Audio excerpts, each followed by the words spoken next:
It's going to be more Q&A based. I'm hoping there's people here that have some sort of level of understanding of zed.run. We can go back to some basics if someone pops in and asks that question, by all means. But I really wanted to set this up for everyone because, as a lot of you know, I just got back from honeymoon and just been inundated with questions, and I've seen a lot of similar questions coming through. So I thought it'd be a really good open forum to answer those questions. Hopefully people that I've asked to come in and ask those questions do make it in, because there's some really good ones in there. But please, if you're a speaker currently, I see a few of you now. If you don't have a question, if you wouldn't mind just popping down to the listeners so we can bring up some more speakers as they raise their hands. I think there's only 8 or 10 people at a time that can talk. So we'll just sort of try and go in order of the speaker list and sort of start kicking people if you don't have a question in the speaker channel, and go from there. So thanks for coming in. Again, we're just sort of Q&A on zed.run. Med, you're up here as a speaker at the moment, mate. Just wanted to see if you had a question at all. Yes, sure. Thank you very much for this, and thank Josh. I want to ask which kind of technology you are based on. I mean, like Flow or what technology, and how you solve the problem of people using the blockchain or the cryptocurrencies, and they pay direct in US dollars. So just to sort of also, I should have probably put that out there to people. I don't work for zed.run. I'm a stable owner. I'm happy to answer your questions for you as well as best I can. So just be mindful of that. zed.run's a platform that sits on the now Matic sort of layer 2 on Ethereum blockchain, and the technology behind that, they run pretty in-depth race algorithms and breeding algorithms to sort of run the system. In terms of the second question, were you asking how do you stop people from sort of copying the idea? Is that the gist of the question you had? No, my question about using the real currency directly to buy the stuff from the platform. Sorry. So that was something that we used to be able to do on zed.run. You used to be able to buy horses from the marketplace on a USD or a credit card directly. That created a heap of issues with the amount of sort of traffic that was coming into these marketplace drops because of the slow network of Ethereum at the moment. There's no answer to that as of yet. It is a little bit clunky for people who are not familiar with cryptocurrencies and blockchains to come in. You need to set up a MetaMask wallet. You need to link that to your stable, and you need to sort of find your way around doing that. I'll put out some content on this definitely in the next day or so about how to do all of this, which hopefully is a bit of a how-to to get started. But there's no real way around that at the moment. Thanks, Ahmed. Thank you very much. No worries. Just keep an eye out for that, and I'll definitely get something out in the next 24, 48 hours. Thanks for the question, mate. Donkey? How you going, mate? I'm not sure if you have a question. Yeah, good, man. Good.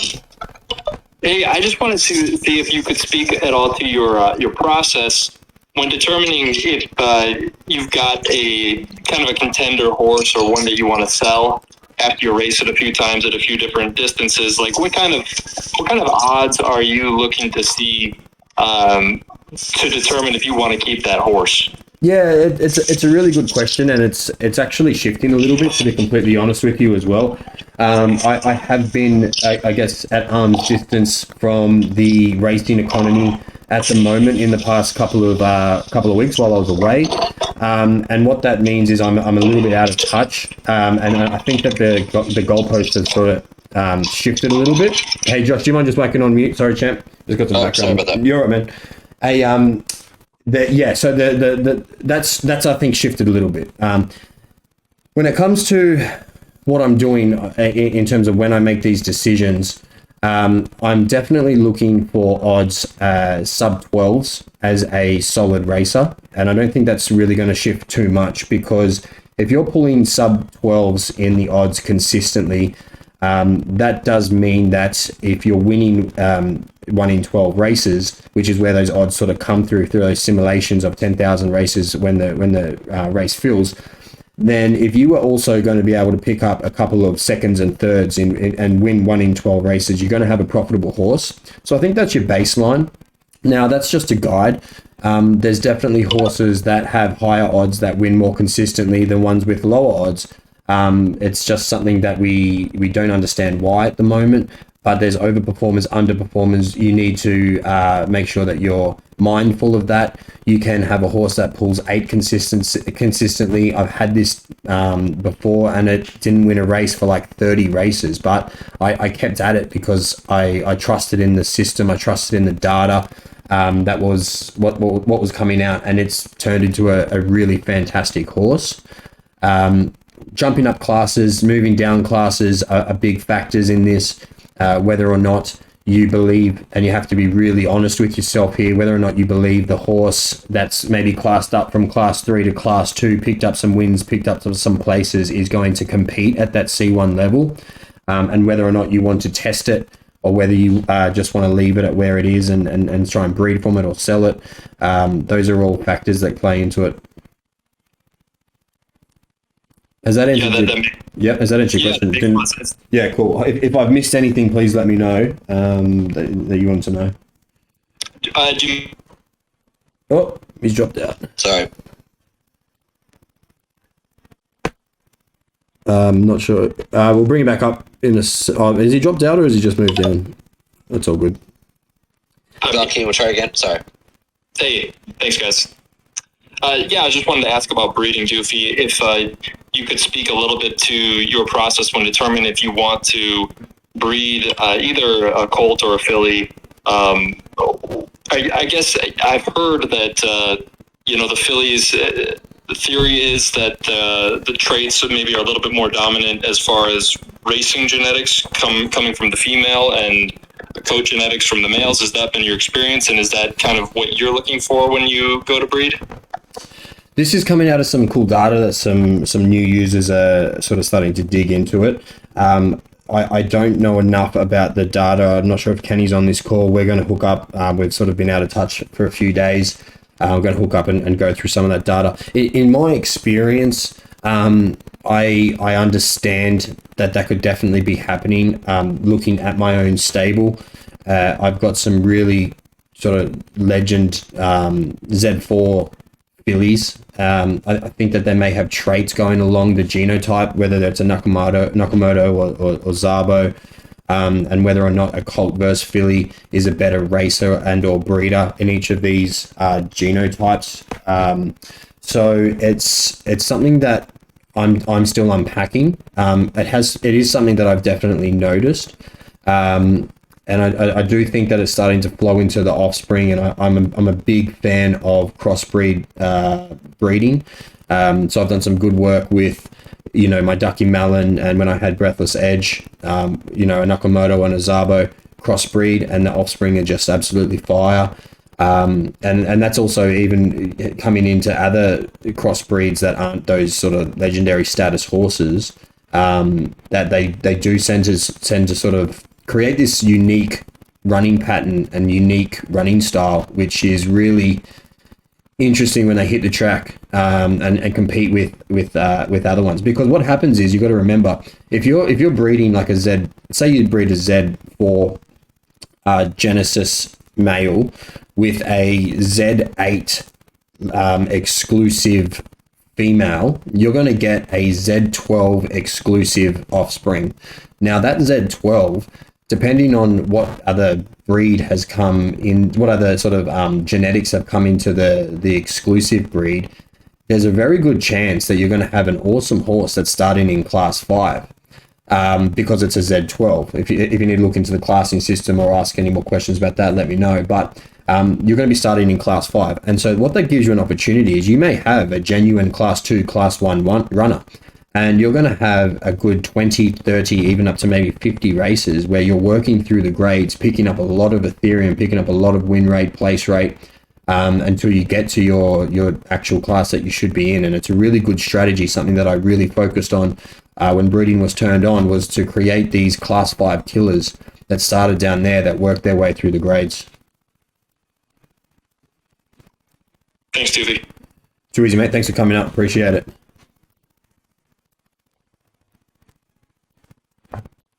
I saw Dr. Mint. He seems to get pushing down the line. How are you, man? Thanks for coming back. Wanted to just check in, see if you've got a question for me. Yes, sir. Yes, sir. Hope everything is well. So I kind of have like 3 questions. I'll just say them into one. So my first question is for the drop, right? I didn't know if I was doing something wrong, but you know, obviously, like the new horses weren't loading for me, so that as they were coming off the market, like, you know, if I went to click buy, it said this horse was already bought, and if I refreshed, those same horses would still be there. So I just want to know if I was doing something wrong in that regards. My second question relates to the Genesis horses. So I think I saw like there's only going to be 36K minted of Genesis horses. So how many have been released? And my last question is, how can you see your odds in the race? I mean, I'm still new, so I'm still trying to figure out everything. Yeah, cool, man. Look, I don't think you did anything wrong in the drop. It's just a little bit of a bloodbath, I call it, at the moment in these drops. There's more demand than there is supply. There are many people in the same boat who missed out on horses. I do think that it did sort of rely on how good your computer was and what kind of internet speed and those sort of things did factor in a little bit. So I don't think you did anything wrong. It's just one of those things that happened. But once breeding's turned on, I think we're going to have a whole heap of flood of horses coming back to the network, where people who don't necessarily have their fill at the moment will be able to pick up some good horses, which is really good. Second question was about. What was the second question again? Sorry, mate. How many Genesis horses are out there? 38,000 total supply of Genesis horses, and they range from 1,000 horses from the Z1s up to the Z4s, and then they start to sort of taper up. 2,000 Z5s, 3,000 Z6s, up to 8,000 Z10s to make a total of 38,000.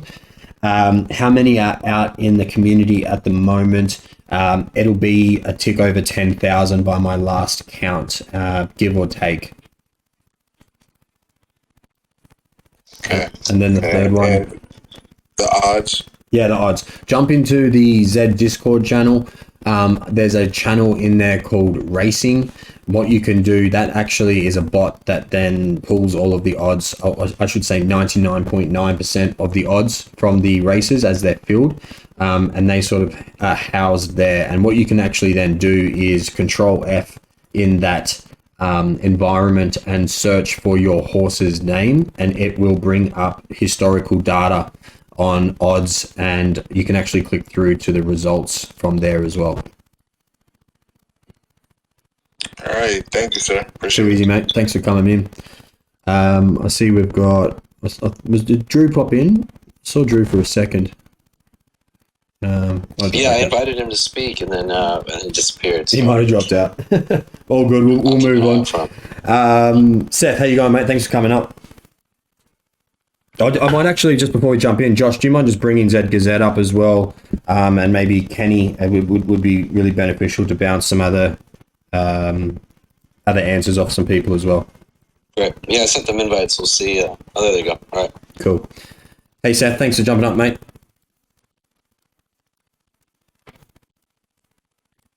Are you there? You got a question? Otherwise, we'll move on to Jacob if you're sort of idle at the moment. Hey, thanks for having me. Appreciate it. No worries. Couple questions here. First one being, are you looking at gait or length when determining what races you plan on running into? And my other question is, just in terms of Genesis, if there's an offspring from two, let's say Z5s that create a Z10, is that Z10 considered a Genesis horse? Thanks. Oh, couldn't click my mic button. I'm sorry, mate. Yeah, so distance preference is absolutely 110% turned on. It is the key factor in racing at the moment. I have been told from the guys that I am wrong. Gait preference is not turned on, so take that as the word of mouth from the development team. I do look at gate preference. I do try and run my horses in gates that they have already won at before. It's a little bit of a habit from previous racing when it was actually on as well. And I don't think that it hurts anything. So if you have an option to put a horse in the same gate that it won at before, you may as well do it, in my opinion. It's not going to harm anything.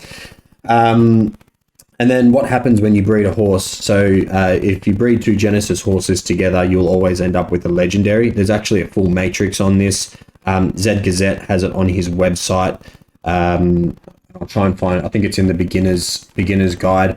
There's a full matrix on what happens when you breed the different breed levels with each other. So if you, for example, breed a Genesis with a legendary, you'll get an exclusive. If you breed a legendary with a legendary, you'll get an exclusive. There's a couple of like little quirks in there, like if you breed an exclusive filly or mare with a Genesis stallion or colt, you will still retain that exclusive breed level.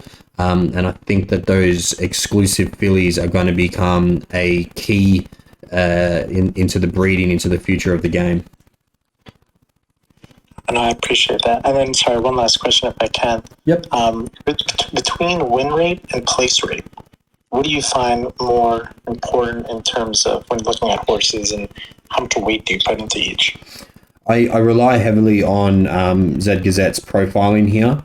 So what you're sort of speaking to there is a P1 and a P2 horse. A horse with a high win rate and quite a low place rate. Someone like a Ducky Mallon, who has won 25% of races, but she only has placed in about 10% outside those firsts.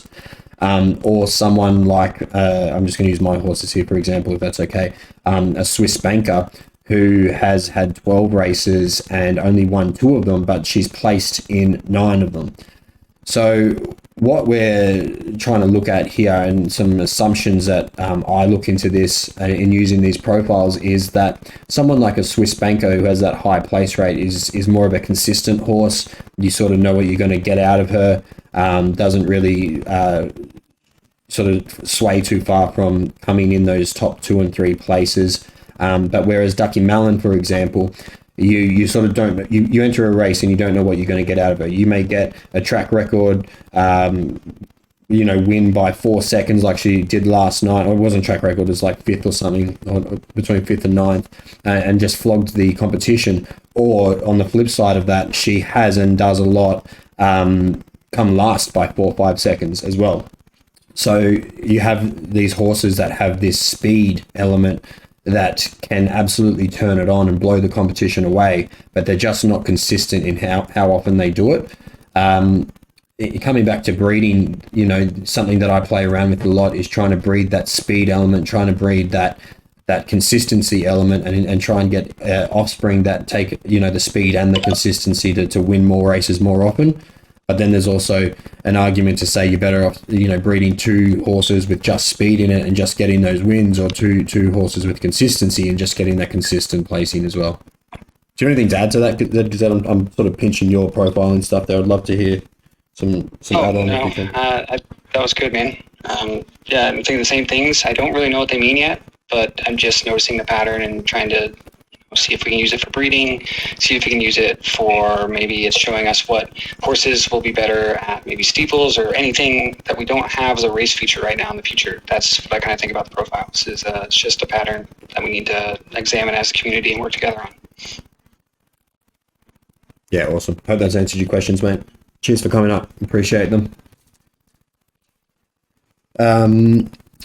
Next in line, I've got a Kent. If you have a question, mate. Yeah, I do have a question actually, please. Yep. So when you breed 2 horses, that offspring, do you have to wait 2, 3, 4 years to race it like a regular horse? or does it just race other babies, or can you just race it immediately against everyone? Is it already grown up? I'm getting an underline of real life horse racing industry experience there, which is awesome. Yeah, look, the best thing about these things, I come from that as well. And when you buy a yearling or a weanling or something, you're sitting there like, I just want to race this bloody horse and see what its talent is. You can race this thing at the second that it hits your stable.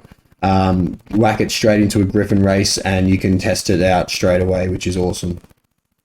Okay, awesome. Thanks, man. Appreciate it. No worries.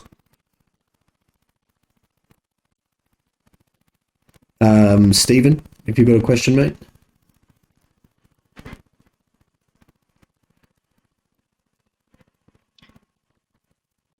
You call out me. Yep. Sorry, I've only got half a name there. I don't know if that's actually a name. No, Sorry, no mate. worries. Yeah. Thank you. I'm Josh and Doofy. Definitely appreciate the resource here. So I basically have kind of an offhand question. I know breeding isn't currently implemented or available, but I've seen a few things mentioned that race earnings are possibly an impact on breeding quality. If so, yes or no, do you think that's the case? Why? And do we have any good data compiled anywhere that we can look at that yet, or is that something that hasn't really been developed by the community yet? So that's what Zed Gazette and Kenny, I think, are looking into at the moment. Is if a racehorse has a high win value in terms of Ethereum or US dollar, whatever you work on, whether or not that impacts the offspring. I haven't done any research into that level yet.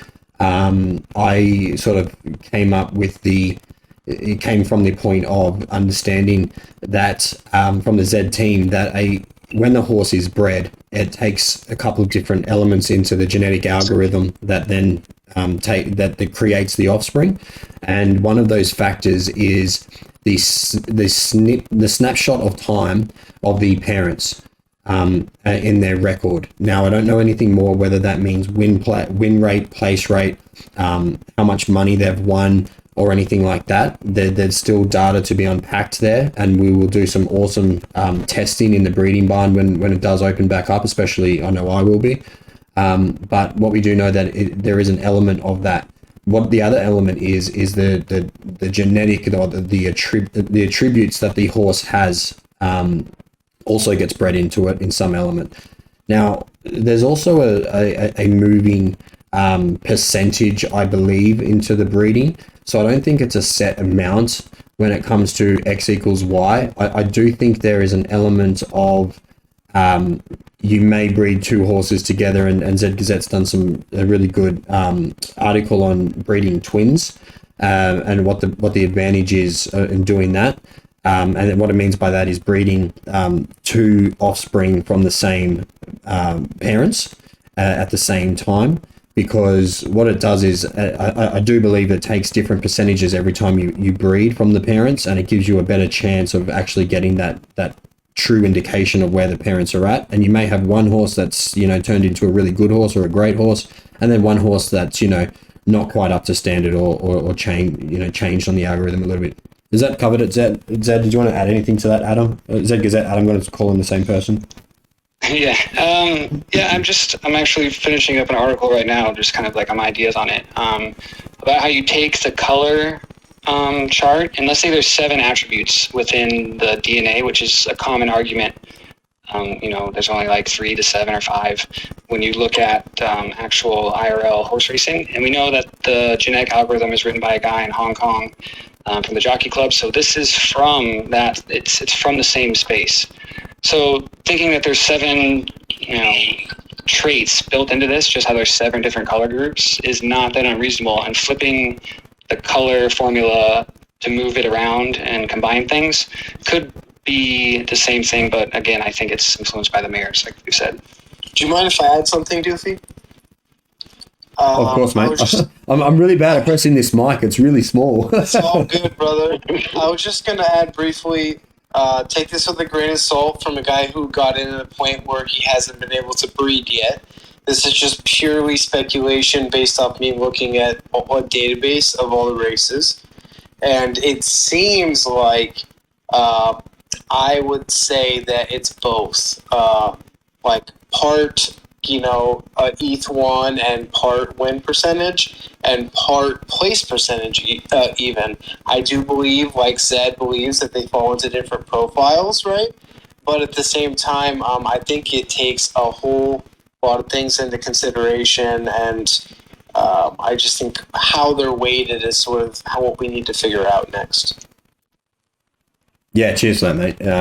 For those that don't know, Kenny's a sort of mad scientist in the data realm who's been doing some really deep digging into all of these algorithms and horses that have been bred and what's happening and any sort of patterns or correlation to what's happening on the track. So yeah, definitely some truth to that in what he's saying. But I'm keen to see also what your this article, Zed Gazette, that comes out, if we can just touch on this a little bit further, if that's okay with the group. Is it similar, or is it following any? I'm not sure if you recall a video I did a couple of months ago where I had a theory that was not based on anything about the offspring taking the color from the parents and whether or not they bred more of the genetics based on the algorithm of the colors. It's kind of similar, but I always ask why, right? And I'm not like, and I think everyone listening, you don't have to be like a horse person or a data person to play this game, right? I'm a history major, right? I just like to read genetic algorithm dissertations, and I like math, but I'm a history major. You don't have to be, crazy stats guys. Like my computer scientist, he quit because doing the data for a bit because I was like, we can't find anything yet. But I think if I give some blueprints, we might be able to find some good stuff. But shit, I'm stoned. I forgot what I was going to say. Trying to remember what I'm saying. Oh, yeah. Oh, with the color rarities. Oh yeah. So I always ask why. Like, why are the mares the same price as colts when they get 7 breeds a month and then mares only get 2? That doesn't seem very fair. I understand, real life, but in a game, you have to find some balance with yin and yang, right? So if they have 7-2 and they're already mostly better on the track, right? There's not that many good super freak mares. Like, we know all the good colts, right? But there's not that many good mares. There's a lot of bad mares. So you got to try and ask, like, where is the equaling factor? If they also control 65% of the color influence, the colts do. So what I'm thinking is that you flip colts with mares, and then instead of viewing the formula as, here, let me scroll up.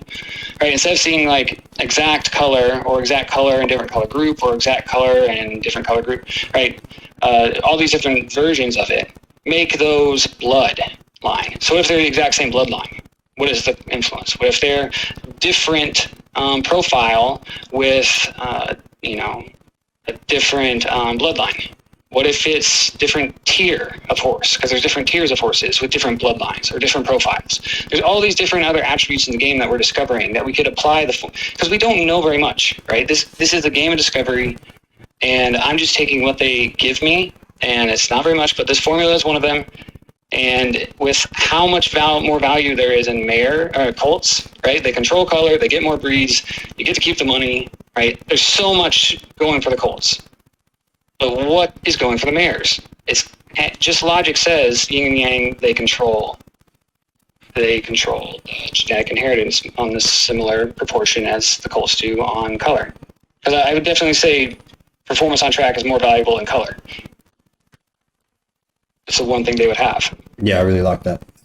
It's a really good point. I mean, obviously, for absolute brand new users to Zed, one of the benefits of owning the filly is that you obviously get to keep the offspring. But that outside of that, you're absolutely correct in terms of the weighting of value there. But it's an interest. I can't wait to see what sort of comes out of this breeding barn and some data into that. Can we stay on breeding for a second? What's up, Doofy? How you doing? How you doing, champ? Look, there's heaps of questions on breeding from people that I've been getting, so absolutely. Yeah, so Zed Gazette, other Adam, great article on mutants. What are your thoughts on why there may or may not be more genetic mutations in the more rare bloodlines? Population size. It's a very common practice in genetic algorithms to determine mutation rate by population size. So if you have something as small as 2,000, you need a lot of mutation to make sure that you have all the zeros and ones in the totality of the possible DNA, right? So if you have 10,000 Z10s, you don't need it that much mutation because all the DNA is already plugged into the game. You don't have to have the game source the ones and zeros through mutation, basically. Makes sense. Cool. Yeah, I really like that answer. I've tried to have these conversations with Zed Gazette, who's, I guess, intellect goes way beyond my own. Sometimes I get lost, but that was an awesome answer. Thanks, mate. I'm just usually too high and can't remember what I'm talking about. All good. Thanks for coming in, Adam. Appreciate it as well, mate. Do you have any other questions? Does that answer your question? That was the big one for today, but we'll see where this thing goes. Yeah, super exciting for this breed. I was just listening to a On the Moments chat in the car. I was actually going to pick up my new mic, and they sort of had some hints that breeding's going to be sort of dropped sooner rather than later, which is cool. So we'll see what happens there. No, sorry, it was from Jay in a call earlier. Before that, he was sort of like he's got a document in front of him that he's saying that we're pretty close, but we just don't know when. Yeah, he wouldn't say the date, but he said he has a date, but he can't say it. Yeah, so understandably, because I've missed it a couple of times as well. So it's best that they just save it for internal and try and push towards it. I've been on the other side of this in tech. Like, deadlines are the devil, because in tech is never a straight road. You're always figuring it out as you go, and honestly, all you can do is make educated guesses. It's the best you can do. Yeah, absolutely. All right, cool. We've got a couple of other speakers up here. I won't call you out. Just try and jump in and ask you a question if you got something. Yeah, Lance, I just moved you up if you had a question. You got it. Thank you very much. So sorry to drastically turn from breeding. This goes back to the drop process. Just for further drops, are there going to be any changes to anything, or is this going to continue to be first come, first serve? I only say that because I went through a process where I tried to purchase 2 horses, did the fastest gas that I could, and ended up failing both transactions, which ultimately resulted in me being charged for both horses. And the only reason I was, obviously sporadically pressing that buy button is because I couldn't get any new horses. So it was like the time that I would go through and get a new horse that said buy. That happened to me twice, and then both times that happened. So I'm just wondering, for my wallet's sake, should I just be grateful that I have a horse next drop and then just try to get deals on the secondary market? Doofy, do you mind if I take this? Yeah, absolutely, mate. And then I'll jump in at the end. Yeah, sure.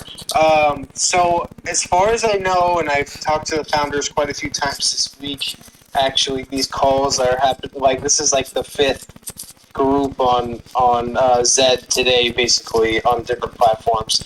So the next drop's going to be on Matic instead, which is a level 2 network, which means instant minting, either gasless or very minuscule gas fees. So the process will be very, very different. I don't think there'll be as much or any of the hey, I'm paying and I'm hoping to get a horse type situation.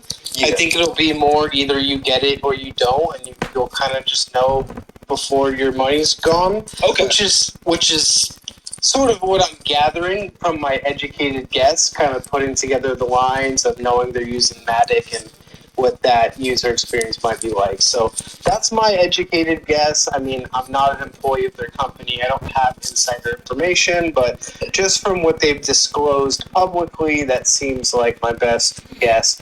Adam, do you want to add anything to that, or Doofy? I'll just add one thing, because look, this question comes up in every chat, and I've sort of lurked a few chats and been brought up, being mindful that I'm a guest speaker in there. But look, on this note, what I'll say to everyone out there who missed a horse, who lost some Ethereum, look, it sucks. I get that. This is still in beta. This is still heavily early adoption phase. I don't think we're going to be out of early adoption phase until all of those Genesis horses are sold, which will probably happen in the next 3 to 6 months. You are rewarded for your risk that you are taking trying to buy these horses in the marketplace, and there is a risk element, and it's come out already, being that you may try and buy a horse that you may pay $30-$40 in gas fees, or I heard someone say $100 for a horse in a couple of chats ago. Look, it sucks. I hear you. I don't think it's the end of the world for people who stick at Zed. I think if you look back at that $100 you lost or $50 you lost, it'll be so minuscule into the advantages of getting in this point. But it is still early stages. They aren't getting it perfect every time. They're learning every time they do a drop. This drop went 1,000 times better than the last one, and I'm sure the next one will go 1,000 times better. But there will still be some sort of teething issue or something else that comes up from it that either wasn't foreseen or something may have happened as a one-off. So that's just my view on this. Look, I hear you. It sucks, dude. I missed out on a heap of horses as well. I know I'm coming from a different position, that I do have a big stable, and paying $300 or whatever I lost in gas fees or what. I haven't even looked to give you an idea. I really just don't care. And it's not coming from a big note point of view. It's because I know that it doesn't mean anything in comparison to what is coming in this ecosystem and what your value is going to be for getting in at this point. No, definitely. I definitely appreciate the answer. Like I said, I wasn't complaining because I'm not the only one that happened to. And like you said, this is in super beta. I love this already. This is like to the moon with Zed. Yeah, So, I mean, for someone out there who has look, there's people out there with limited budgets, limited ability to get into the game. I'm doing a heap of work trying to source some cheapest horses for people. If the risk is too high in these drops at the moment, and that may be the case for some people, don't play in the marketplace drop game for the moment until it's fixed. There may be an opportunity in the future, but you have to take into consideration that prices will increase by then. Reach out to me and I'll try and hook you up with some level of horse to get in and play the game. You then know exactly what the price is, and you don't have to worry about spending $50 when you've got a $250 budget and not getting a horse out of it. Let's just try and get you a $250 horse so you can have some fun with, right? Yes, sir. Thank you. Yeah, this drop might be one of the last ones where this was the case, but I think there were definitely some benefits to understanding how to change your gas and unstick your MetaMask if you understand the custom nonce, because there were some cases where people sped up their gas and they got the horse faster. But I think the move to Matic will definitely take away that advantage. And the nice thing is once the breeding barns open, there will be a huge influx of horses that should be not too pricey, and so we'll get more chances for the people who just want to race something cheap. And I'll be doing a heap of breeding for cheap horses. I know that people are sort of coming into this game with a couple of $100. I'm getting it every day. I'll buy some of those off you, Doofy. I just want some horses to race and have a ball with them. Yeah, that's right. And Josh, it just makes me sick that the advantage is that we have to pay even more in gas fees, right? It's just the whole Ethereum system, Ethereum 2.0 or 3.0, whatever they're calling it these days, can't come soon enough. Gas it's a fees broken system. It's so broken. I hope that's answered the question, mate. Yeah, exactly. 2.0 is a while, and thank God for Matic, right? Honestly, thank God. We'll get there soon. But yeah, look, if you guys are okay with it, we'll probably leave that question there. I think we've got some really good answers. But what I do know, and Zed Gazette's echoed this, is the Zed team really do everything in their powers to make people, even. And there's a lot of community members out there like me and ZBZ and Lucky and other people who are really doing everything we can at the moment to help you guys get in and have some fun, so then you bring your friends and grow the ecosystem that way. Thanks, Doofy. Tyler, I just bumped you up if you have a question. Yeah, Josh, thank you. I appreciate it, man. It's kind of I think my question fits perfect to what we're talking to right now is the budget scenario, and kind of what do you do now with your budget, right? I think there's tons of different theories on bloodline and coat and all those things that we could talk about all day long, but for the right now, for the people who are here early, for a 1 ETH budget, a 2 ETH budget, a half ETH budget, like, do you try to stretch your dollar to go get that mid-level Genesis? With the secondary market being so high in terms of, 200%, 300% upcharge from the previous drop? Or do you try to go grab some legendaries and start to build your stable there? Like, where we are today with the way the platform's built, how would you kind of recommend budgets? Do you I'll talk to this quickly, and then I'll bounce off into someone else to give their opinion as well, because this is an opinion-based question, and there's no one answer to this. But I'm sure anyone you ask will come back to the exact same question for you. Is what is your purpose on Zed? What are you trying to achieve? Are you trying to race? Are you trying to breed? Are you trying to hold rare horses for future value? And until you answer that question, it's really impossible to answer yours, because the answer is going to be completely different. If you're trying to hold rare ones, you need Genesis horses, you need rare colors, you need all these other assets to get some good gains.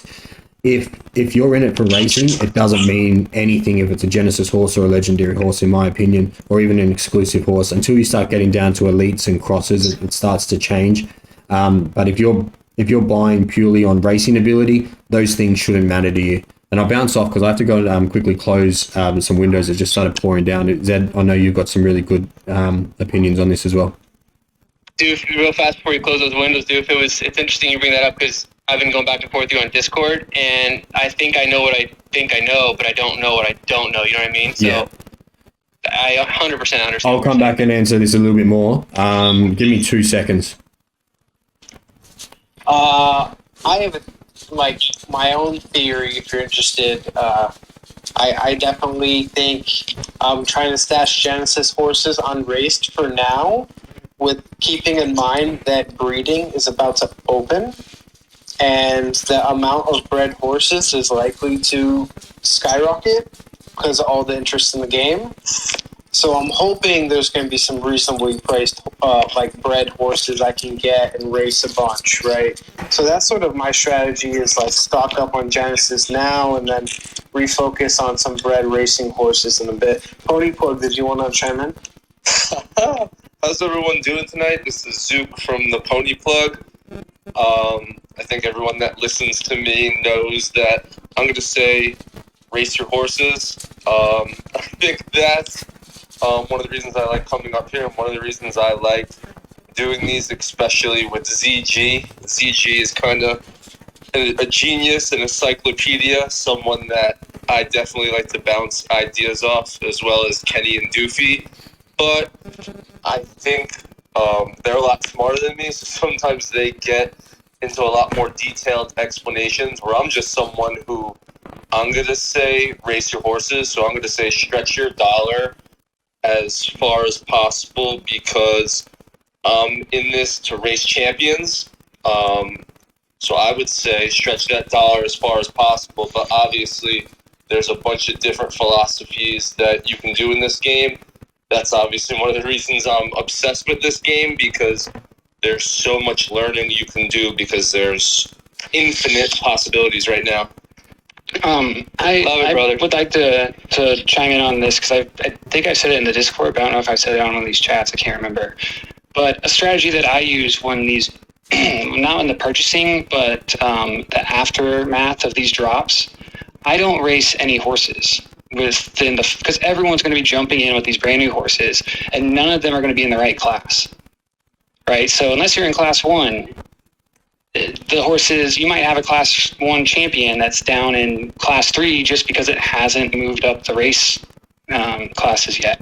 Well, there's a large influx of these horses. It might be wise just to let them suss out where they want to be in the classes before you throw something in and think you have a dud when it's been tilted because the influx of new horses. ZG, can I ask you a question? As someone who's been around the platform for as long as you have, I have a hypothesis that to grow this platform to where we want to, the major selling point for the most amount of people is the racing. One, do you think that's true? And two, if it is true, as someone who is as smart as you and someone who has as much information about the platform as you, do you ever struggle between the pushing people to race versus pushing people with information based on the philosophies and the research that you've done that may show it will be more successful to hold on to these horses? Well, and just I'm back. I just want to bounce after this back to your original question, Tyler, just so that you know we're not letting you go. Yeah, sure. I'll try and make it quick. Like I think I said it before. I don't think all horses are race horses, and some of them and a lot of them are just going to be breeders, right? Like all of the 500,000 thoroughbreds out there come from 28, champion horses and 1 super stud, basically. So that's how it works in real life. And if the people at the Hong Kong Jockey Club are in charge of this, I guarantee it's going to be the same way. Cool. Thank you. Yeah, I just want to bounce back to your original question. I don't want to sort of leave you unanswered. To your point of I don't know what I don't know at the moment. Look, I think for anyone out there who is coming into Zed today, I'll give you sort of how I would be coming in with the knowledge that I have and what sort of strategy I would be taking on board. And look, there is an element of how much you have to invest in the platform into this.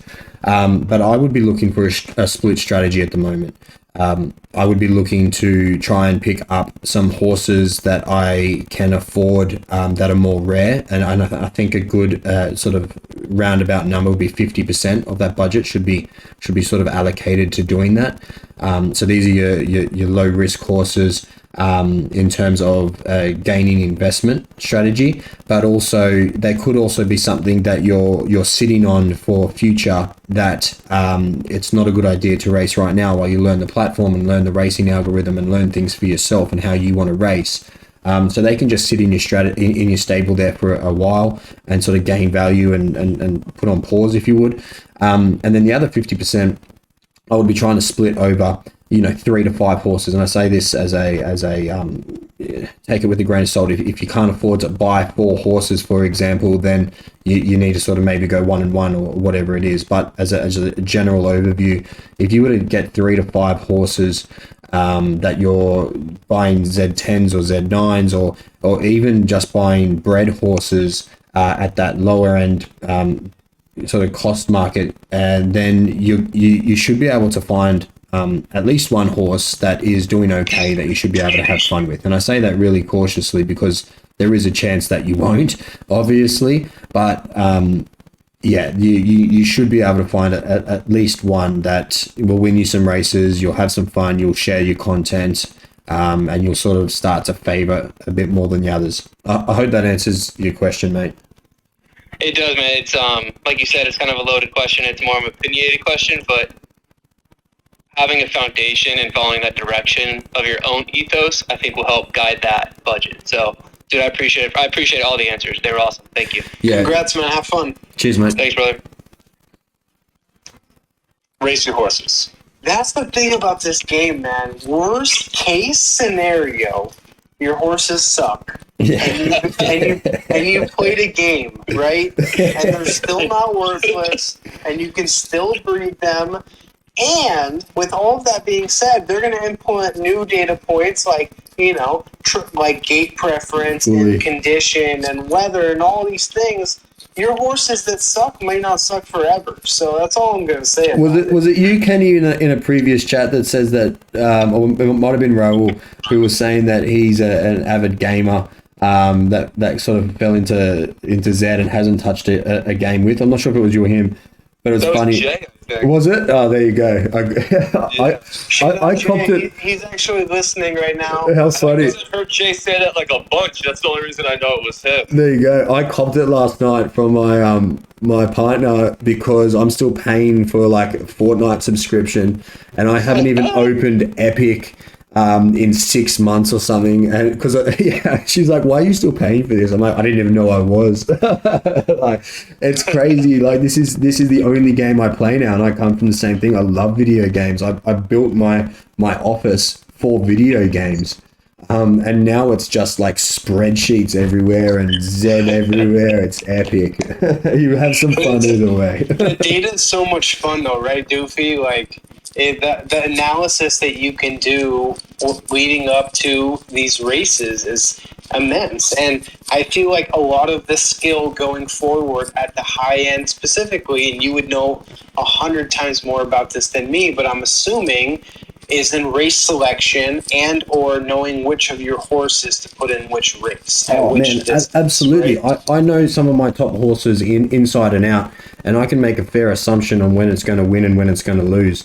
And I look at previous data to pick that up, especially when you're getting into the 500 race mark. I know Ducky Mellon has a 50 race losing streak coming up in the next 20 to 30 races, right? Based on previous history. It may not happen, but I can make a fairly good assumption on that. And so I can then turn around and go, right, no more big pools at that time. If she does pick up some wins, I'm not going to lose out on a great deal because it's still in a decent size pool in the class ones. But it's something that race selection is huge. I look at other horses and their race records. It doesn't happen as much anymore, but I was definitely doing it before everyone sort of jumped on the platform. Someone like a Pinkman or a Breathless Edge or a Grandor, I was sort of studying their race patterns as well. And I would purposely put horses into races when I thought those horses were going to have their loss as well. So it's epic. I know I'm up here as a speaker, but can I actually ask a question? Of course, mate. I want to talk for a second about the stat reset in December again. When they did that, did all of the horses get reset in class and rating as well? Yeah, everyone went back to Griffin. Mm-hmm. Yeah, zeros across the board. Hey Jay, I just thought you'd come up here. Like, you need to echo this back to the guys. I know I've echoed it at heaps. I swear to God, if we have another race reset, I'm gonna crack it. Welcome up, mate. Well, I got the data now, Doof. They can't take it away from me anymore. So I'm talking about if I see zeros on my horses in my stable again, it's not going to be a good week. Nah, just a bit of fun. Nicholas, do you have a question?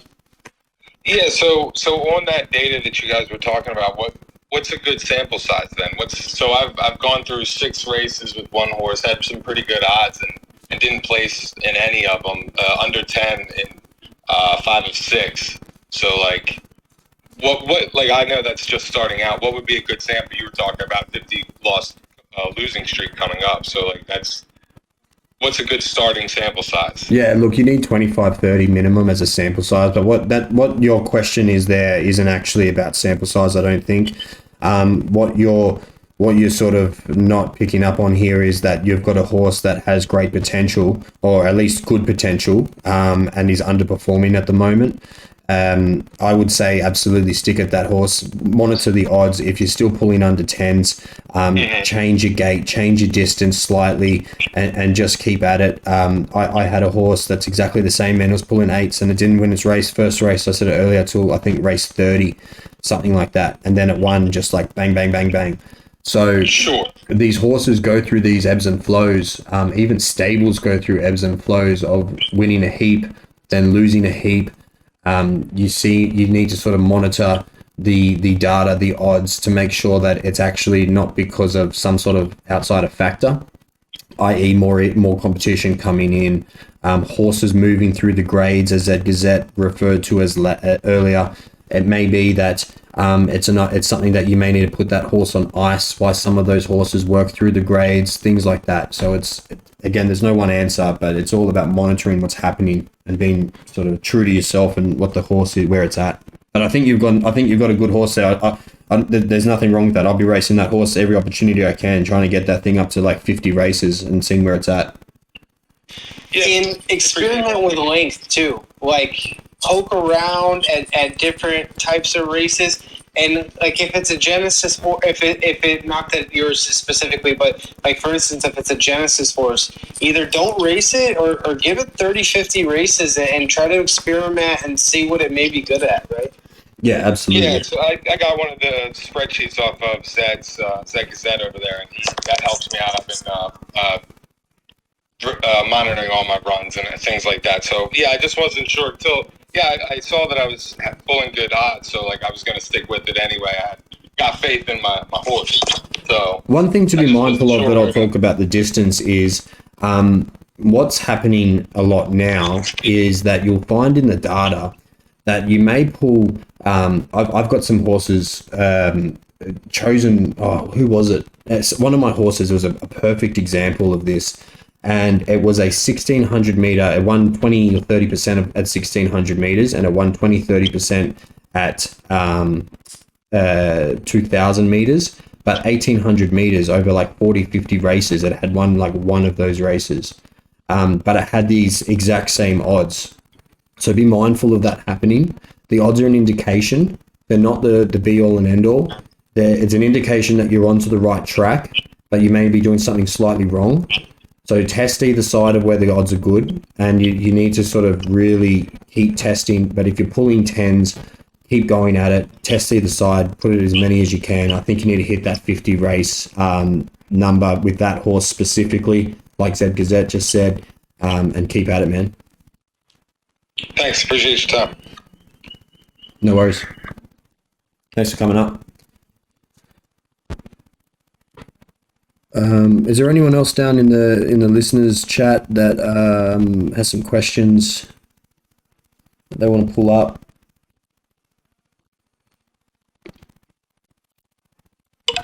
Cole, did you have a question? Oh, I have so many. Doofy, How are you, champion? How you been? Get ready for this. What's up, guys? What's up, everybody? I'm the leader user 0374. That special guy with the green cash app. The first time I saw your name message me, I was like, what's this bot messaging me about? This bot, yeah, I get mistaken for a bot. I'm actually a real human being, guys. Yes, sir. The leader user is a real human being.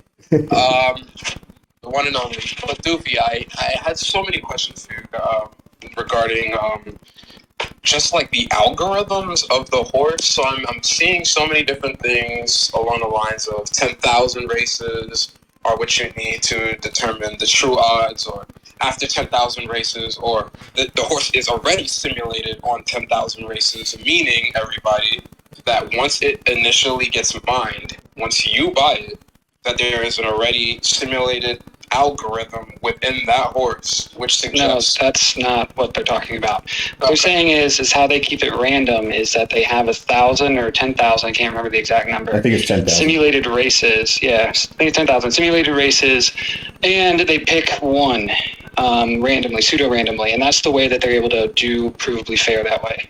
But, you know, there's no truly random in computer science, as the doctor would tell me.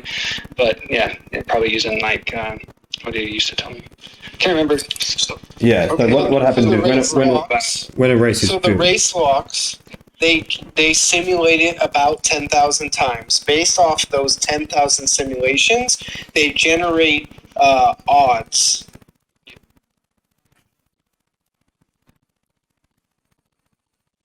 Select one of those 10,000 outcomes as the actual outcome for the race. Yeah, and then there's two racing algorithms, and then there's one breeding algorithm. Right? There's a racing algorithm for bred horses, and there's a racing algorithm for Genesis horses.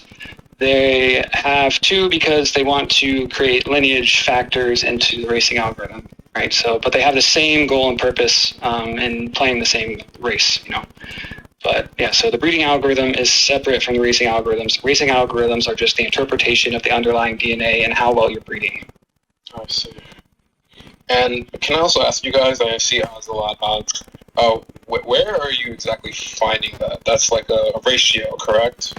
Where are you looking? Two places So to find there's- odds. ahead. Yeah, if you jump on either playme.zest or whatever it is, there's links out there. That's where the sort of odds that come from and then originally are posted. And then the easiest way is where I go into the Zed Discord channel under the racing channel. They actually 99.9% of those race odds get in there. It's a bot. It does make mistakes and it does doesn't make mistakes. It misses races, I should say. So there may be a race that you may go in there to find and it's just not there. Just suck it down to bad luck, unfortunately.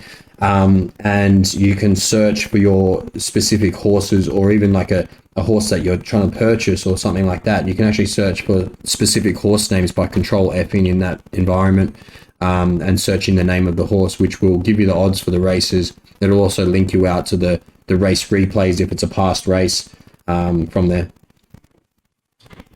Wow. How did I not know about the resources all the time?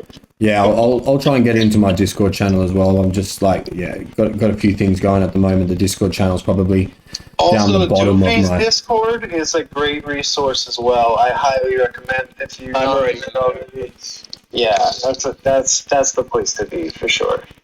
There's a few. Yeah, I don't know who made that Power BI tool, but that thing's amazing too because it'll do average odds. Yeah, and best odds. Absolutely. There's a heap of tools out there that the community's putting out there. There's definitely ones that I use, like that BNI one. Stats.run is coming out with a BI update. Awesome. So they're going to have a whole overhaul and Nice. have a whole bunch of good stuff. I've seen some sneak previews. It's going to be really good. Yeah. I love it. I love to hear it. Zed Gazette website has all of these links. I'm pretty bad at. I even go to it a lot to try and get my links because I forget where I'm going. That's my true source of Navigation information. is a big like we have all these resources, but they're in like so many different places. So you're just kind of struggling to navigate. I might have even been told the answer to some of the questions that I'm asking you guys here today, but you get lost so much in foundation. Yeah. There's a lot to learn. There's a lot of different Sure, theories out there. I have a different theory to Zed Gazette on some of the stuff. There's theories that we share that are identical and or very close as well. Every existing stable owner and sort of community content provider at the moment has their own sort of their own personality on all of these resources. The number one thing that I'll put onto all of that is just remember that none of us know exactly how this game actually is. We're providing as much information with the information we have and our interpretation of that information for you guys to try and learn, but take elements of everyone and that's going to be the piece of the puzzle. I've learned so much from other people. Me and Zed Gazette are always on chats trying to figure this stuff out. It's not a one true source of information anywhere. Okay, well, yes. And with that being said, and then somebody told me that this game would be boring with one horse. I have one horse, and I'm literally compiling so much data for this literal one horse. I'm over here like, how do people have like 100 horses? This would be like impossible for literally just me to compile all this information. With that being said, between you and Zed Gazette, do you guys believe that the location at which you race your horse has any effect on its ability to get first place, second, or third? Not right now. It will. Yeah, it's from my understanding in what's happening in the future with all of these things. From my understanding, these horses are, and look, I'm going to pass to Zed Gazette because he's going to explain this better. But the horses are already bred with these attributes. They're minted with these attributes to some capacity at breeding them. And then what the race algorithm is going to do into the future is how it interprets that data into being able to run at different tracks, being able to run at different altitudes, being able to run on different like wet tracks, soft tracks, etc. And so that's when you'll have these abilities that haven't been unlocked yet, steeple racing, all of these things that the data's already there, and it's just about how the race algorithm interprets what's there to be able to determine what's a good horse, great horse, etc. Have I answered that right, Zed Gazette? You answer this better than I do. I'm sort of spitballing what you say there. Yeah, no, it sounds right. I was typing and kind of half listening, but yeah, from what I got, it sounds good. Yeah, cool. Hope that's answered your questions. I know you've got a heap. I'll put it out to just see that if someone else down in the listener has some questions to jump up. Otherwise, we'll keep going as well, mate. I actually have a question. I'm not sure if the floor is open to other speakers, but my question is, I don't know if this was asked already. I joined kind of late. I'm watching the national championship, but my question is, I think I have a horse that's unreal at 2,000 and 2,400, but he gets like 20 plus odds at 2,200. Is that possible? Yeah, I touched on that earlier. You got to be mindful of that. It definitely happens. I'm going to try and find in the background my horse that this has happened to, and I didn't actually pick up on it for a long time.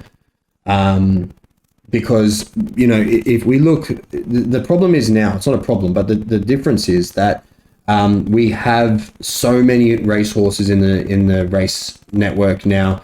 The competition is high, and back a couple of months ago, even close to a month ago, you would sort of determine your horse as being either a short distance, mid distance, mid to long, and then long distance runner, and that would sort of be as complex as it got to some capacity. Whereas now, because of the high level of competition, you really have to be selective in putting it into a specific distance, not necessarily a range of distances. Exactly like what you said there. There is that absolute ability to have a high win percent on 2,000 and 2,400 and then a 0 on 22. Just trying to find this horse. Maybe I sold it. It's not in my race data now. But yeah, to speak to your answer, yes, that's absolutely true. I'm looking at Atari, guys. Like, you know, everyone's sort of seen Atari kicking around. It is a 22% win rate over 59 races at 1,600 meters, and a 24% win rate over 42 races at 2,200 meters. And then the ones in between, sure, it's winning, you know, 50, 50, 55, 52 races, but they're at 10%. Just to give you an idea. Just to confirm, are you getting the same odds between 1,600 and 2,200? Because I'm getting like sub 10 at 2,000 and 2,400, but at 2,200 I'm getting like 20 plus. I think if I was to put that horse into those distances, the odds would change. I'm looking at medium odds data, which goes back to December. And so the odds that I'm looking at here, I need to update my sheet and how it looks at these odds, because it hasn't taken into consideration the amount of competition that's happening now. And so I was getting some pretty average odds in terms of like average that were consistent way back when. But I think if you looked at it now, which I haven't done big data dives into this right now, because I've only just got back. I've only just noticed it over the week and a half. But I think that's normal. I think that's all right, mate. I don't think you're doing anything wrong. The only other thing... All right. I just wanted to make sure. Thanks, dude. Yeah, the only thing, again, I'd be mindful of is who you're racing against. Be more selective on your races. Try and understand who your competition is in your classes. If there's new horses in that class, that may be a factor that they're a class 1 horse, that they're just that they will outperform you every time, and you may just unluckily or be coming up against that horse every single time, right? Or a couple of those horses, and they've identified themselves as 2,200 meter runners. And so you may be an okay 2,200 meter runner, and your odds should be more like 10 to 15. But because those horses are only in those 2,200 meter races right now, and they shouldn't be, they're blowing out your odds. So just be mindful of that happening as well. That makes sense. Thank you. All good, man. Cheers for coming in. Doofy, I got a horse that I know a lot of people have this question and ask me, so I will just ask you. It is very, very similar to the situation that you said. It runs 2,200 in Class 1. She's ambassador, and her odds are always between 10 and 12, but that's always like the 7th or 8th highest odds in those races because it's Breathless Edge, it's Grandeur, sometimes it's Insane Him. If you have a horse like that the odds are still decent, but the races are so stacked that it's still the 8th or 9th best odds, what would you do in that situation? It's a hard one. I have voiced my opinion on this. I think we have bottlenecked class 1 and we have bottlenecked class 5 in the current classing system with the amount of horses. Again, this is just my opinion.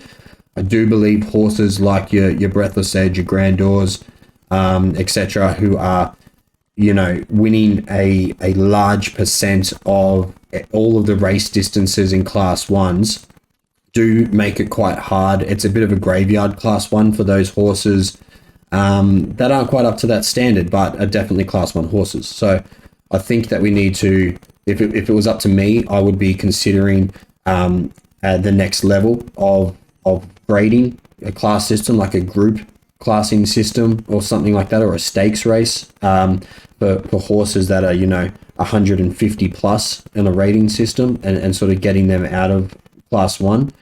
I think this is where I come back to not necessarily fully retiring a horse, but if you have the luxury to put a pin in horses, I there's no way in hell I'm running Swiss Banker in a class 1 race. It's too, the value is going to deteriorate, and it's too risky given its current value and current place rate and current win rate. I know, Zed Gazette, you're like, but you could pick up some ETH and you're just going to lose out on percentages. I get it, man. It's one of those things where I'm a little bit in a different situation where I have the ability to run other horses, so I don't need to rely on running that horse to pick up wins in Ethereum and profit from the racing. So yeah, it's a hard one to answer.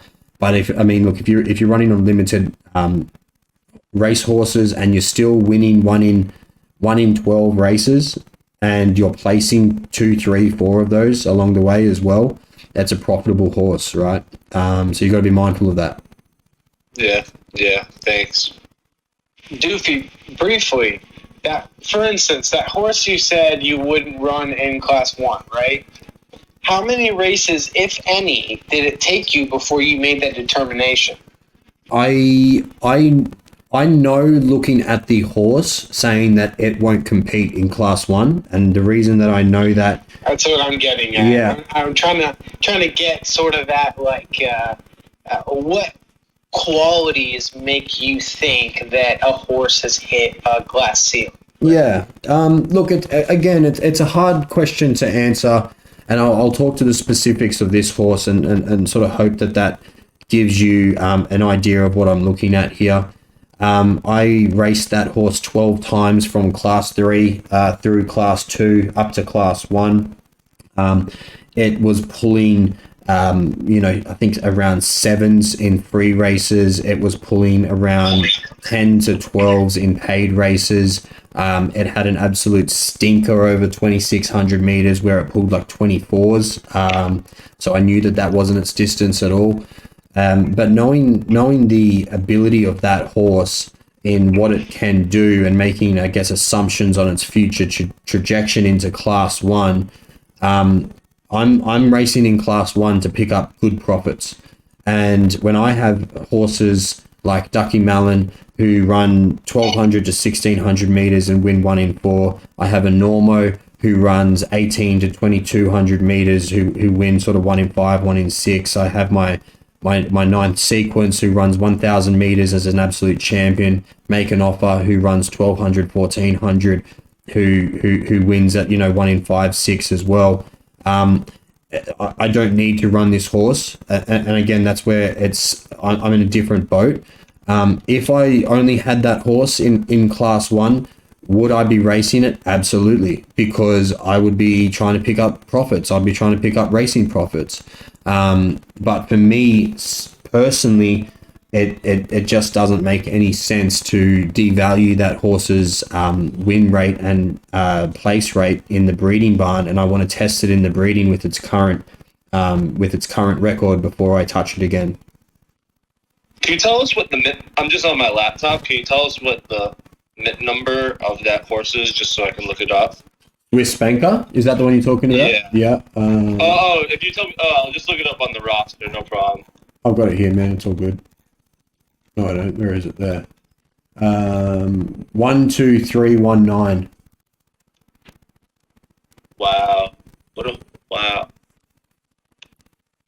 I just thought of another question. She's pretty. Wow. Really quick. Yeah. The horses have birthdays on Matic OpenSea. Do those mean anything? Yes. So the birthday relates to the when your monthly breeding cycle. Sorry, that took a little bit to get out. Your monthly breeding cycle, when that resets. So when the horse is minted, it gets a birthday. Not every horse has the same birthday like in real life. November 1. They have their own specific birthday. So if you want to take your 2 breeds of your fillies or your 7 breeds of your stallions every single month, you need to time that birthday with when you put it into stud or when you breed. Wow, that went right over my head. Sorry, I went around in circles. I wish I understood that. I really do, because that sounds so interesting. It's so much simpler than what I made it. The breeding reset and how many breeds your horse can do each month happens on its birthday. Okay, there we go. Thank you. That's all right. And, you can do some cool things with that. Like stallions, for example, which doesn't really matter as much anymore. But, back in the day when we used to have to pay gas fees to put our stallions into the stud farm, if you were to go and put your horse in the stud farm a day before that birthday, you'd pay 1 transaction fee to put it in there. Then you could take 7 breeds from it. And then the day of its birthday, or the minute after its birth time, on its birthday, you could then go and take another 7. So you could actually get 14 breeds out of the 1 stud entry fee, which was, again, it's a moot point. Probably shouldn't even be bothered talking about it, but it's something to be mindful if you do put your stallion in close to its birthday, that it may be in there for 7 days, and you may only want people to take seven studs at that price, for example. But if you put it in 3 days before its birthday, people will still be able to breed with it after its birthday and take 14 total. So be mindful of that. Thank you. I hope I didn't just confuse everyone with that. Man, breeding's in such a it's in such a situation right now where we've got so many new users coming in and never been able to experience it. They far outweigh the people who have experienced it. So all these conversations that we have can sometimes just complicate things more than they need to. So sorry if that did. Hey Zach, I just noticed you've come up, mate. Hoping you got a question for us, champ. Disconnected over horrible internet. No, you're right, mate. My question's more along the odds side of things, and you kind of answered it. It's just a tricky thing. You can't really judge it. But I have a horse. It's pulling odds that's average is like 15.38 for the decimals. It's ran like 30 races, but I'm getting 13% win percentage when the math says 6.5. Yeah. Is that something I just need to settle down with, or? I don't look. There's definitely overperformers and underperformers. I think that if you were to look at it and you were to race that horse 1,000 times, that's when those odds will start to even out. Sorry, 10,000 times, because that's where the odds come from. I don't know, and I don't think anyone will ever know, because I think every horse is different. Where the best time to stop racing if you've got an overperforming horse currently is. You've got to sort of make assumptions on that.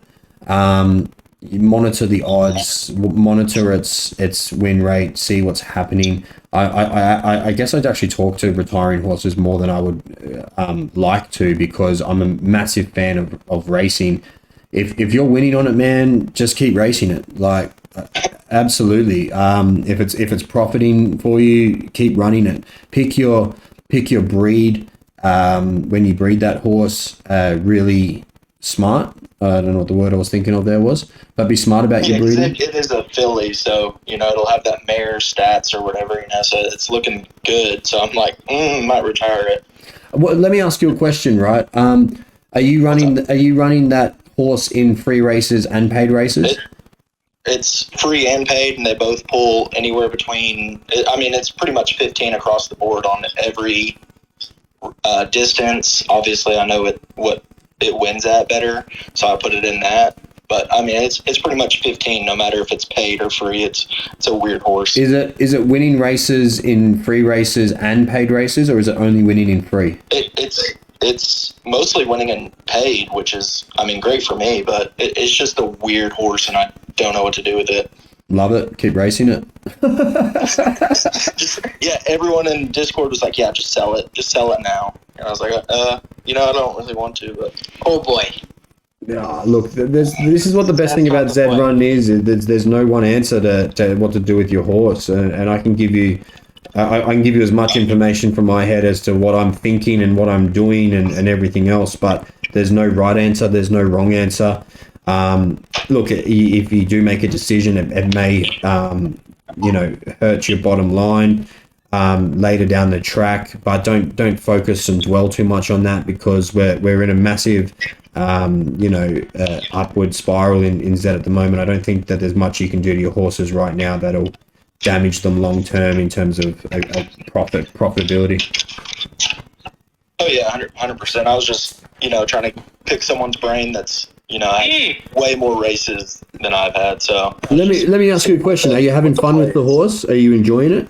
Oh, absolutely. It's got Sir Aqua coat. Looks nice, runs nice. Perfect. So I'm enjoying it. That's the answer right there. Like this is a fun thing. It's a fun environment.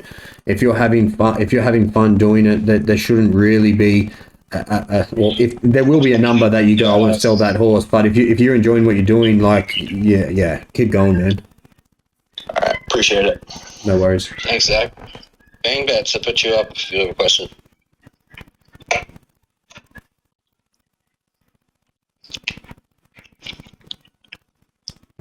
You got a question there? Your mic is on. His mic's on. I'm not sure if he can hear us. Might have some connection issues. All right, let me add someone else.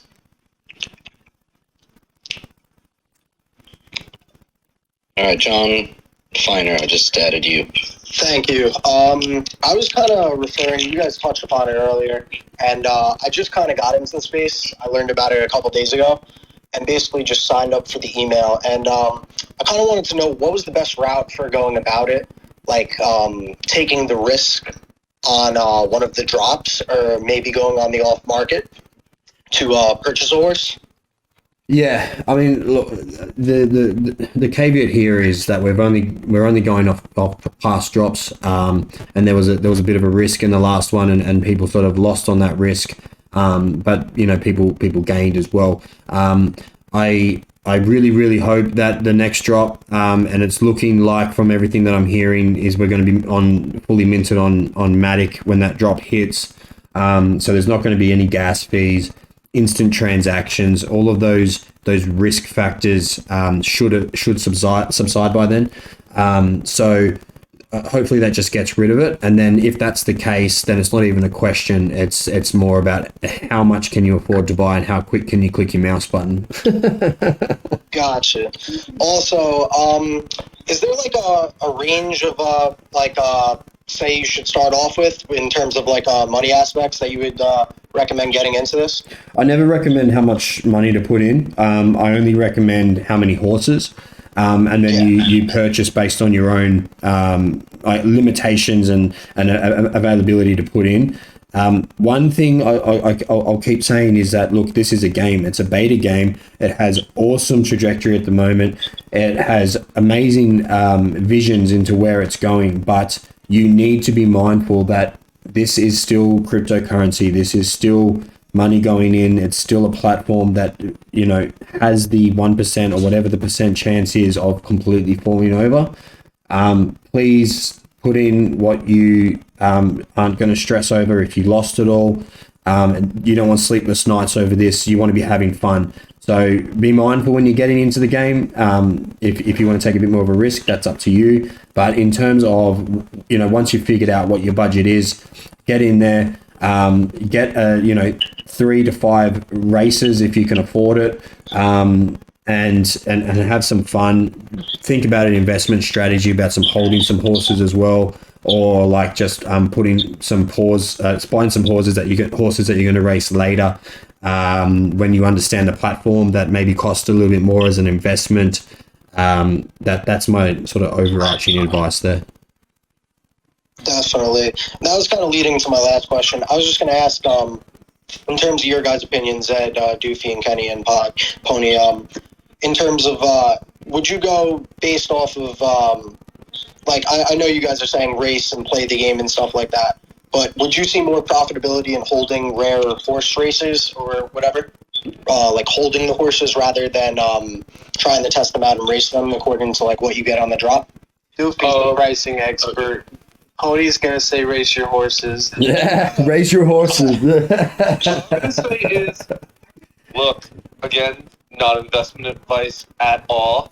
I think you're at the point, if we're just talking from an investment standpoint, but again, not investment advice, just my personal opinion, is if you hold an unhorsed race in the short term, I hypothesize it will go up, where if you race it, you are taking a risk that it could be a bad horse.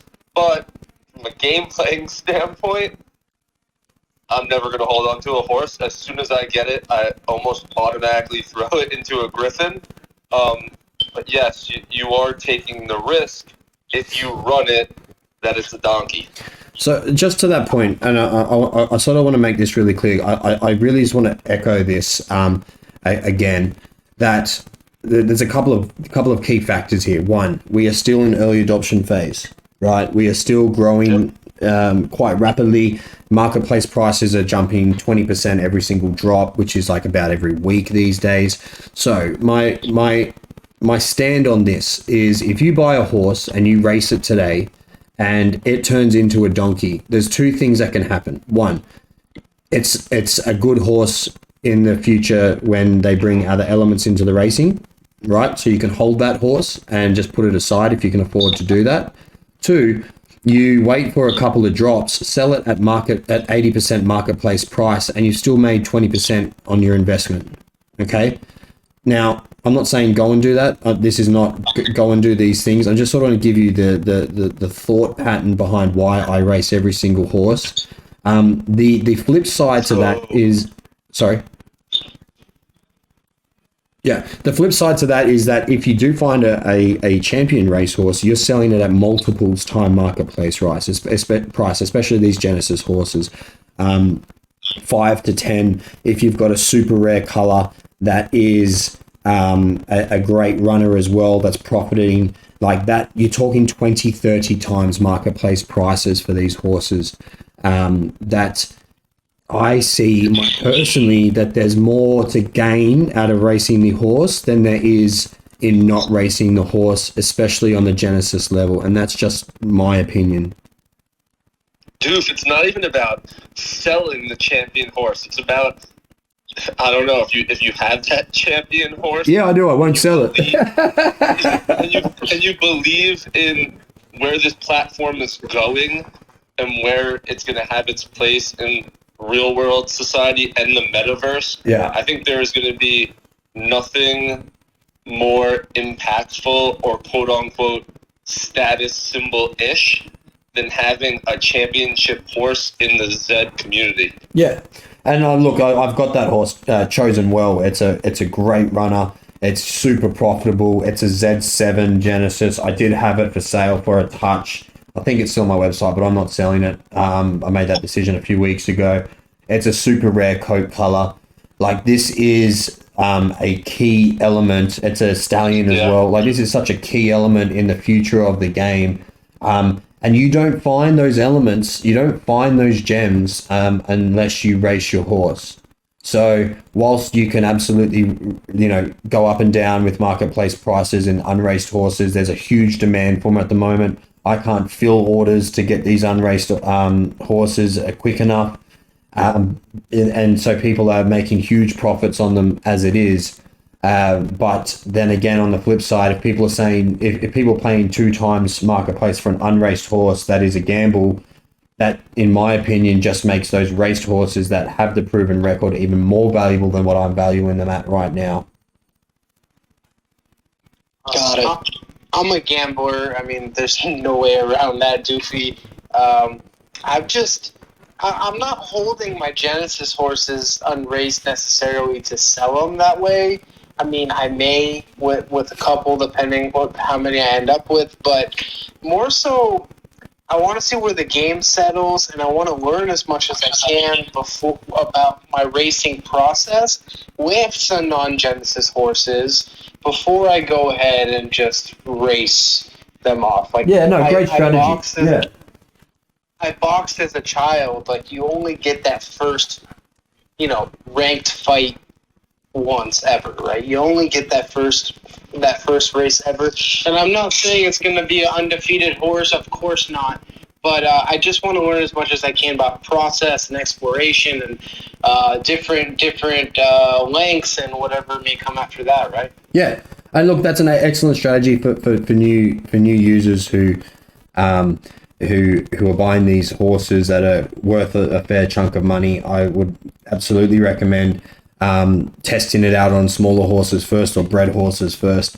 I mean, one caveat I'll put on that I only really just thought of then is as this game grows and becomes more complex, is it going to be harder to find the distance, gates, weather, etc., when they're all turned on? If I already know my horse's race distance and then they turn on gate preference, then I just need to find gate preference.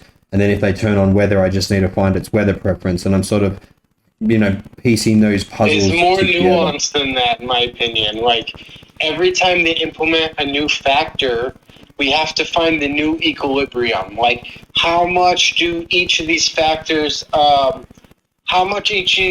come into play before a new factor is introduced is not necessarily how much they're weighted after the fact, in my opinion. So it's going to be more nuanced than that, and the data guys like me are really going to need. It's going to be interesting because as the user base grows, we're going to be collecting race data at a much faster pace, and we're going to be able to detect patterns a lot faster. Like going back in there, the amount of races per day we're doing right now is significant, and it's really helpful from a data perspective. Yeah, Definitely. Appreciate I want to that. thank you for answering those questions. Appreciate it. No worries at all, mate. I know it's getting late over in Pacific time. Really appreciate Josh hosting this. I think it's 11:30 over there for you guys. I don't want to take up a heap of his time and for hosting this, but I guess we'll sort of open it up for some final few questions and look to wrap it up sooner rather than later, if that's all right with everyone. Sounds good. Yeah, Tim Donegan, you have a question? Yeah, I have more of a comment. I think that one of the things about being early here that I kind of relate to, I was not early in Top Shot, is, a lot of the people that were early were then able to buy horses, moments, and then when the price goes up, sell them and use that to purchase other moments. Well, I kind of see it the same way here. If you were able to get a Z10 in the last drop, you can sell it on the open market unraced for about $900 right now. And, I don't see anything wrong with that, because if you were going to use that to then upgrade and hopefully in the next drop to like a Z8, right? Or like a Z6, right? So like kind of using this as your way to work your way up the ladder, because the chance that Z10 that you just sold as a championship racer is probably pretty low. But if you're able to, take that Z10, make it into a Z8, then take that Z8, make it into a Z6, you may be able to work your way up the ladder to getting an actual good championship racer, or at least one that has a better chance of being a championship racer. So, I don't have the money to spend on a Z1. But I was able to get a couple Z10s and then sell them, and so now I'm looking to grab a Z8 or a Z7 to work my way up into where I feel like I can have a horse that has like a shot at being like a real winner. Yeah, You know, it's awesome. oh, I love that. I've been caught out, not caught out, but I guess if you look back, I've made transactions at times which were ridiculously low. But what I've always done is whatever I've sold in Zed, I've always reinvested back in. And sometimes I get more from the from the kitty to fill holes. Which anyway, that's another story. But if you're selling and buying in the same ecosystem and you're doing something like that, I look at it as margin trading. I try and draw parallels to other things that I understand. It's a margin trading position versus holding for a year. I actually don't know which one of those is more profitable long term. I think that would be pretty similar. But I think there's a lot of value in growing your stable doing it that way.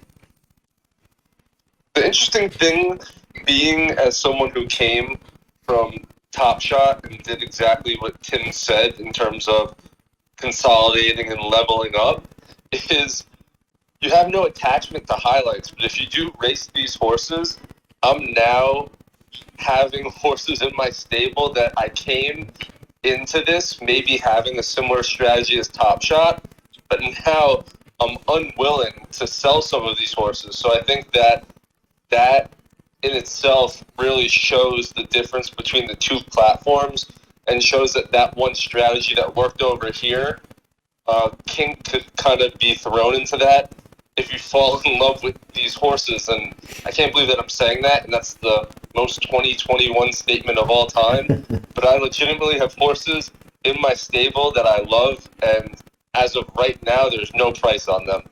Yeah. Can I just talk about how much I think the implementation of head-to-head racing will change the game so much? Like, I come from poker and daily fantasy sports where such a large portion of the volume comes from head-to-head matches and like ego challenging and people like talking shit to each other, whatever the case may be. Like, how long till someone's racing for pink slips on their horses, Yes, right? yeah, Like, that happens. all these things are I gonna love happen. it. It'll shut up a lot of people in the Discord when you can finally like put your horse where your mouth is. Yeah, I love it. I love where that's going. But the emotional attachment that you have to these things is so true. Like, I've still got my first ever horse that I bought. And just to give you guys an idea, it was a Z2 Legendary. I bought it for 0.17 ETH when ETH was like $350. So I paid like $75 for this horse. It's going to like shudder some of you people. That's okay. I won't sell that horse. You can't offer me 10 ETH. I don't care what the value, like you will not buy that horse. It's a good horse. It's not a great horse. It wins races. It's in my racing stable. So like it performs. It's not a champion status in any way, but it breeds well. So, but all those things don't matter at all. That was my first ever horse that I won. I remember the situation where I won.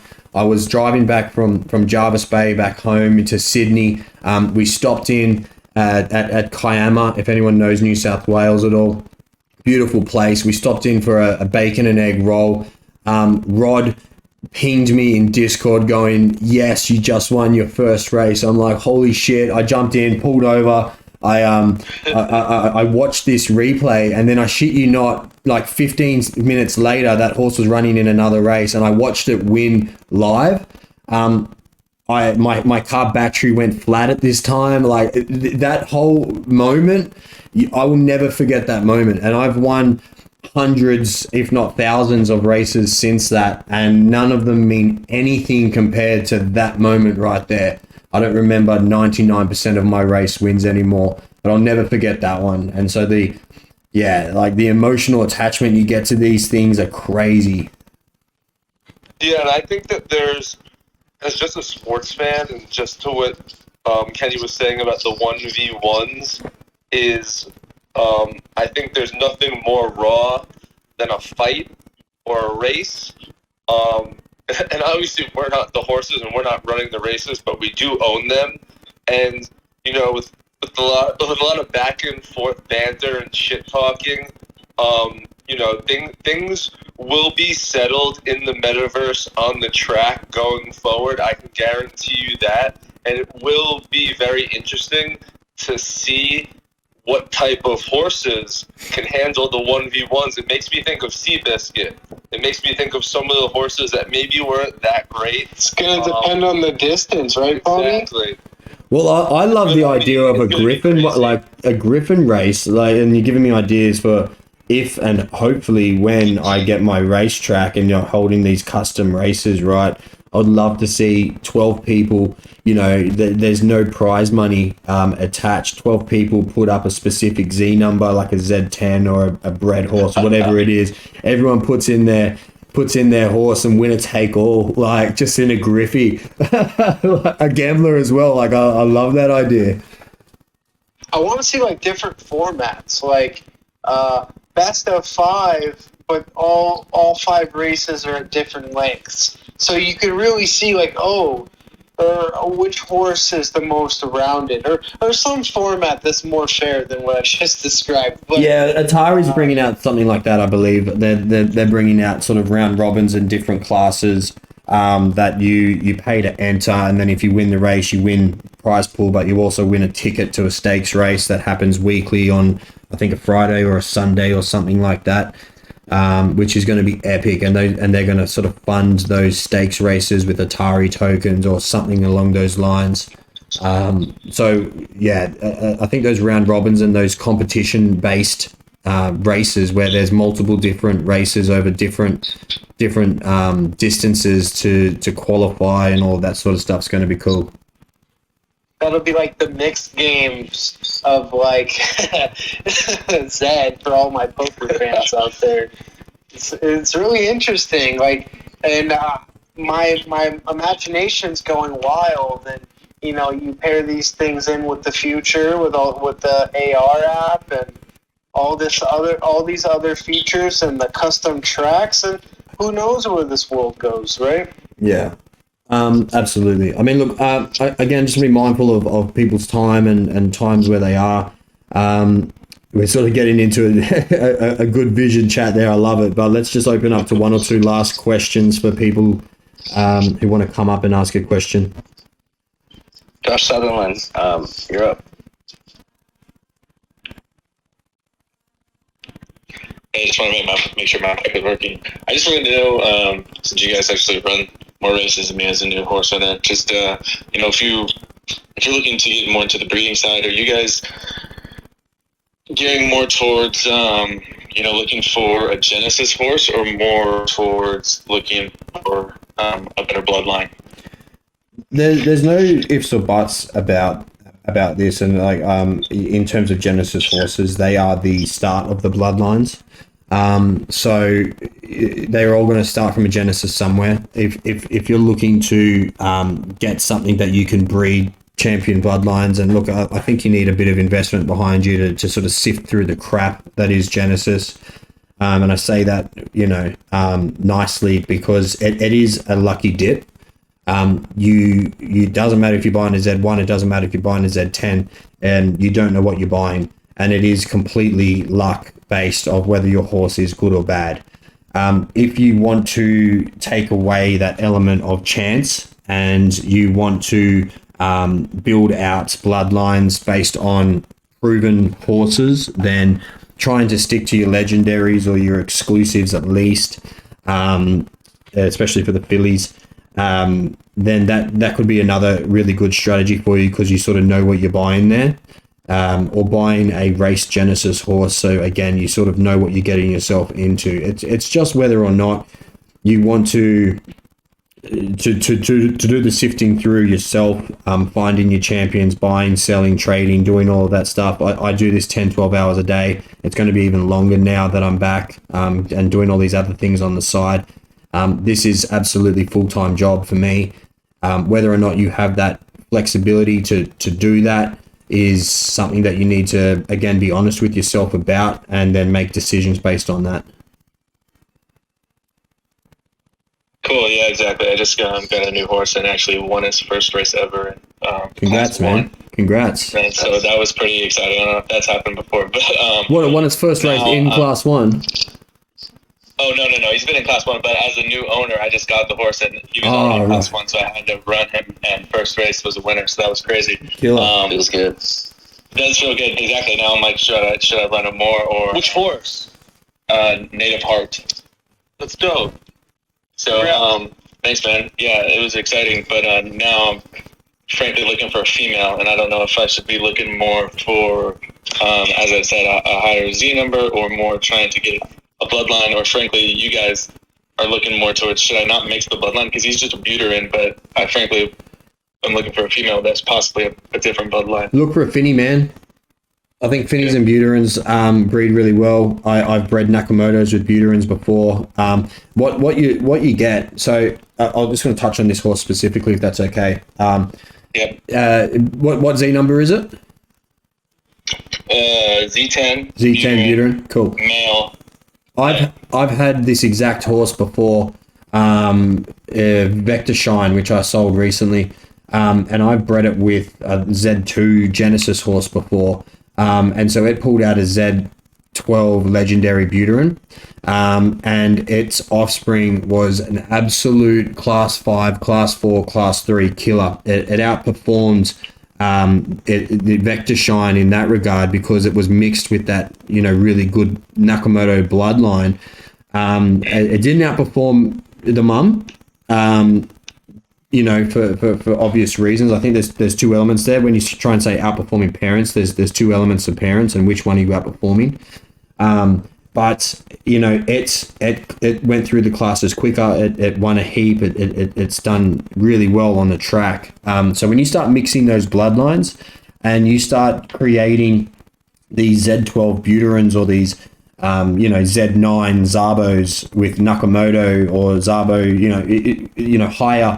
higher bloodlines into them, it's going to be really beneficial for the offspring, in my opinion. The beauty about what you have there is that you have the stallion as the Buterin, and why that's a good thing is because you'll start to see when breeding opens back up, there's different levels of breed fees that are attached to different, the different breeds, the genotypes, the breed types, etc. And so to breed with that horse is going to be a lot cheaper than if you had the Z1 stallion and you're trying to breed a Z10 filly into that horse. It's going to be like 5 times the cost going off a general basis. So you can play around with it a lot more. Yeah, good to know. Yeah. Sweet. Thanks for the insight. I appreciate it. Too easy. I might just open it up to one more question if someone has one. All right, let's give Bang Bets another chance.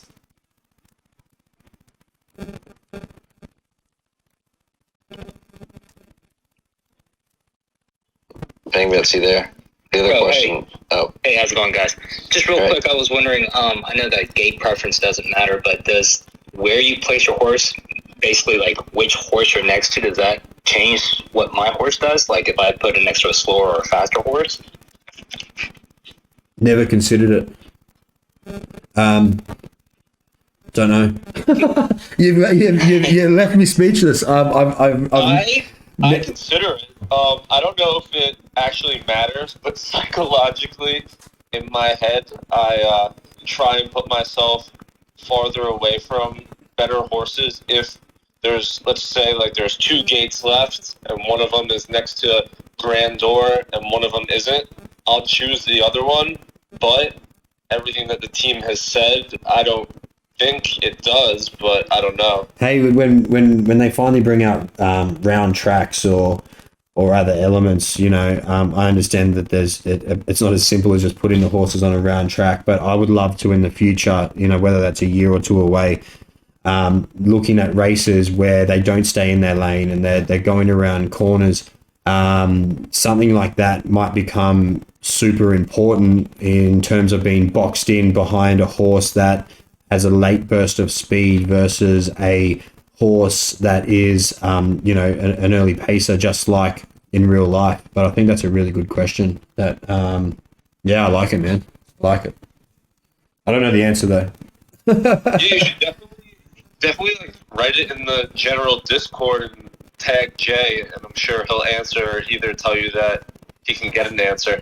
My assumption is Yeah, going to be it doesn't mean anything. I'm just going to put that out there. Gotcha. Okay. That's my assumption. I haven't read anything of it. Mine being as well, considered. but I've done no research on the topic, so like I assume that at some point that might be the case, but I have a hard time seeing that at the moment. Yeah. But that's just a guess. Yeah. I was even wondering if like my stallion would be different if I ran it next to two mares or any combinations like that. Try and chase them down. It It might stay behind them though, mate. It might never pass them. Right. This sounds fun. I feel like they should build this, just low key. Yeah, I might ping the guys. If Jay's, I don't know if Jay's still in here. Ping the team about that. That's interesting. I like it. Don't they have a form where you can submit ideas? Yeah, they Something do. like that? Yeah. I've been so disconnected with the has Discord a chat. direct plug though to the guys in the team. I don't think he has to submit through external. Oh no, I do. Don't worry, I definitely do. I mean, they're in like 90% of these rooms, so I don't think anyone needs to submit. Like Jay was in like 3 of these rooms today, so I don't know. They're not like inaccessible by any means. Yeah, absolutely. Okay, unless there's someone who's like been pinging their hand up heaps, Josh, that needs to ask a question, I'll leave that up to you. Whether you want to bring one more up. Just really appreciate you hosting these for us all, whilst Spaces sorts their shit out. when are they going to start opening it up? It's a really cool platform, but it's too hard at the moment, right? Yeah, it's coming. I'm not sure how soon, but pretty soon anybody can host their own Zed space, and yeah, that'll be awesome. Yeah, it'll be fun. No, I really appreciate it. I really do, especially what is it, midnight there, staying up late, listening to us. Cheers.